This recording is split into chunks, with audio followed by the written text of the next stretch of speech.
Hey guys, this is Jam of JamOnline.ph and welcome back to my channel, and today we're gonna unbox this mystery box from Xiaomi Philippines. So they've sent this to us in celebration ng Mi Fan Festival, and where you can get some cool stuff at a discounted price. Of course, we all know that Xiaomi smartphones are really affordable. So, parang i-celebrate lang nila itong week na to para sa mga Xiaomi fans. So, ano ba meron dito sa loob na to? Well, ang alam ko meron isang smartphone, and there are some surprises na meron sa loob ng Xiaomi mystery box. So, time to open this one.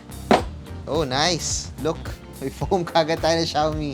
Okay, so we got our first surprise in here. I'm not sure what this is, but okay, I would like to open this one na. This is a really nice bag from Xiaomi.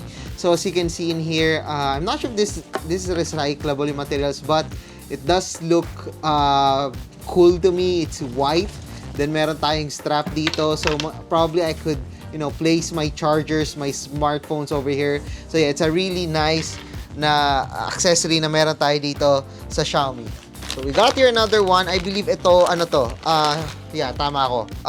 Isa siyang damit.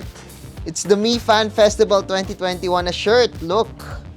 Okay, ang ganda niya. Gusto ko yung design nila dito, yung bunny. So, yeah, it's the Mi Fan Festival na shirt. I'm not sure what this is. Okay, meron tayo ditong something. Sira ko yung box. So, meron tayong cute rubber toy dito from Xiaomi. It's the bunny with the astronaut na suit niya. So, maganda siyang pang background or probably ilagay dito sa PC ko. So, yan. Nilalagay ko siya doon sa design. It's really cute. It's really nice.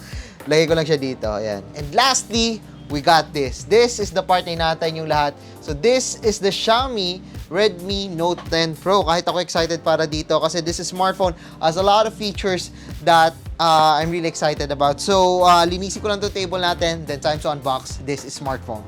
So, this is the Xiaomi Redmi Note 10 Pro. So, time to unbox this one. So, we got here yung ating user manual or the user guide along with the warranty card over here. Wow, this is really nice. So, we got here the Redmi Note 10 Pro. Mamaya pag-usapan natin yung smartphone na to. Setup ko lang. Then, let's check out the box muna. Tapos, tignan natin kung ano ba meron dito sa smartphone na to. Yun, we got here the Redmi Note 10 Pro. It's a really nice smartphone. Glossy back. Everything is really nice. Mamaya pag-usapan natin itong smartphone na to. But before that, unbox pa natin, tingnan natin kung ano ba ma-expect natin dito sa smartphone na to. We also got here the 33 watts na fast charger.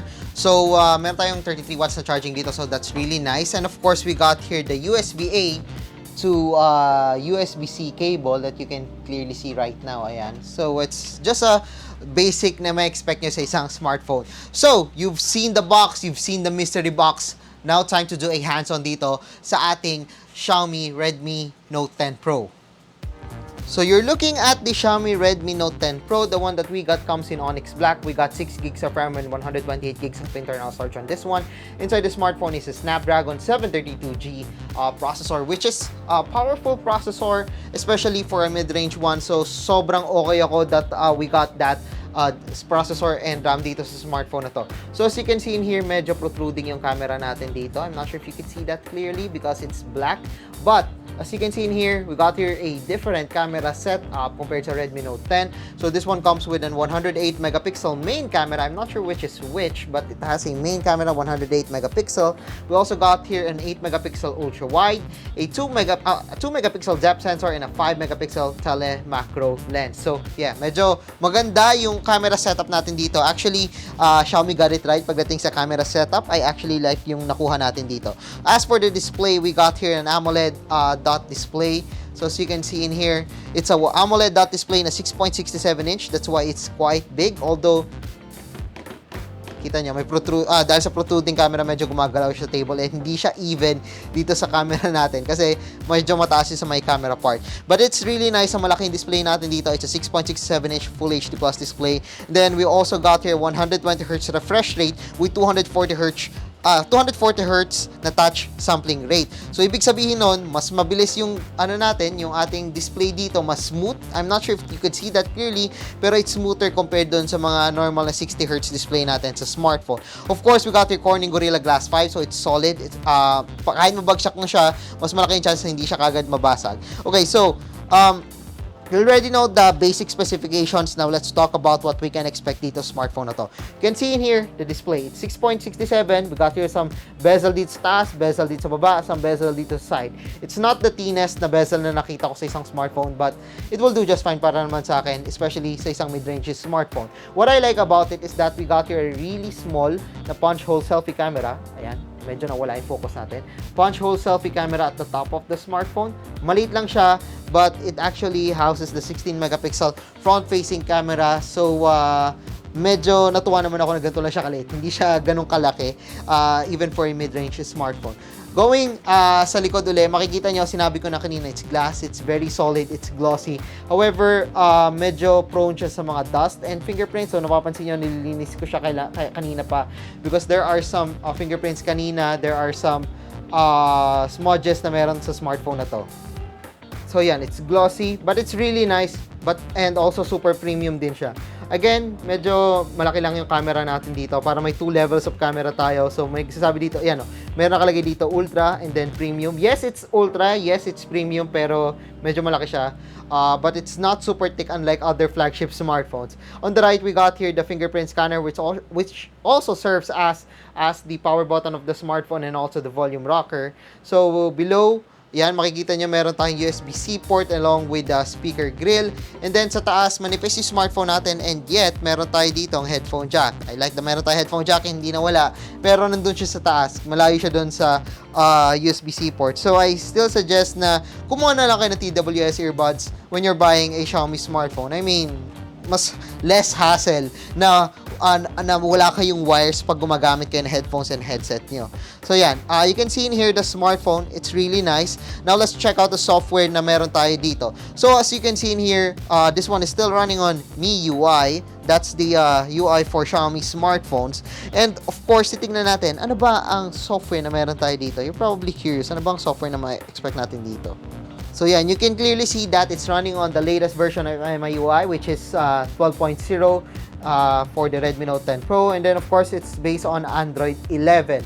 So, you already know kanina, sabi ko meron tayong 120Hz display dito. Now, let's check out ano ba ma-expect natin dito sa 120Hz display. Is it adaptive? Actually, it's not. So, you have to manually choose whether you want 60Hz display or 120Hz display. So, kailangan nyo mamili. But I actually prefer na magka 120Hz kasi mas smooth. And since malaki naman yung battery natin, hindi ako masyado nag-expect dito, pero I believe tatagal pa rin tong smartphone na to. So, madali naman siya palitan if you want. And of course, yan, meron tayong light mode, dark mode. I prefer the dark mode, so palitan natin. Yan, since AMOLED tayo dito, hindi nyo pansin yung borders masyado nung display natin. That's a screen protector. Pero yan, hindi nyo pansin masyado because the blacks are really nice dito sa AMOLED display ng Xiaomi Redmi Note 10 Pro. As for the applications, you can see in here, meron tayong mga included applications. We got Teams, music, and everything. Ayan. Pero malinis naman, walang problema, okay? We got the Mi browser, Netflix. So, hindi ganun karami yung mga included na applications dito sa smartphone na to. But, of course, malaki naman yung storage natin dito. So, 128 gigs, that's normal.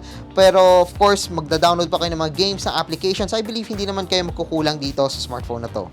Now, let's go to the part na sobrang excited lahat ng mga tao. Let's go to the camera of the smartphone. As you can see in here, the UI that we can get in here is basic lang, very user-friendly. As you can see in here, ayan, meron tayo ng mga functions natin dito. Got movie frame, show grid line, super macro and everything. We got the screen aspect ratio, tilt shift and everything, HDR, AI. So, nandito na naman lahat.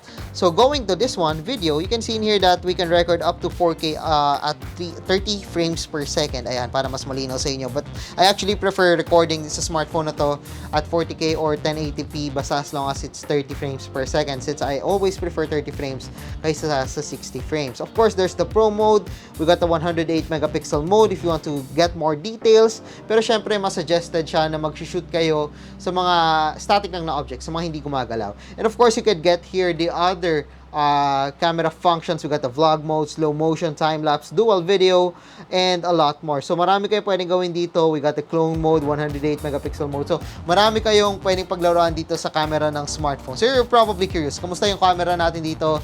Ngayon, tignan natin yung mga shots na kuha natin dito recently sa Xiaomi Redmi Note 10 Pro.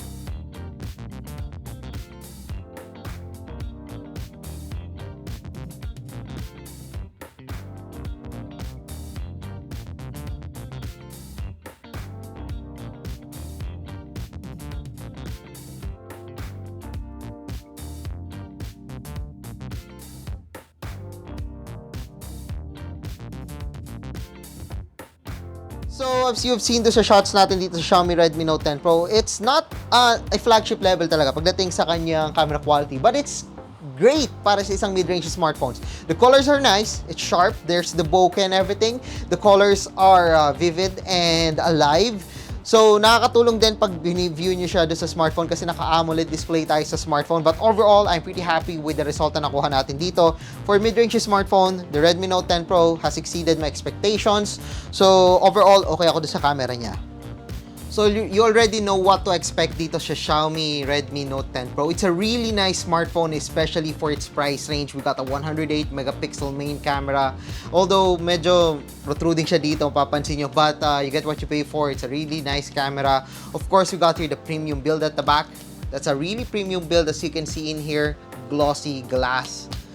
Really premium, especially for a Redmi smartphone. And the design of this one is just fine for me. But the display, it's a 120Hz AMOLED display. So it's a very big advantage compared to the other smartphones in the mid-range lineup. So if you're looking for a smartphone na talagang jump packs sa specifications, you might want to opt for this one. So this is the Redmi Note 10 Pro. So I guess that's it dito sa unboxing and hands-on natin ng Redmi Note 10 Pro. So if you like this video, don't forget to click that subscribe button along with that bell button to get notified of our latest videos here dito sa aking YouTube channel. So once again, I am Jam of Jam19.ph.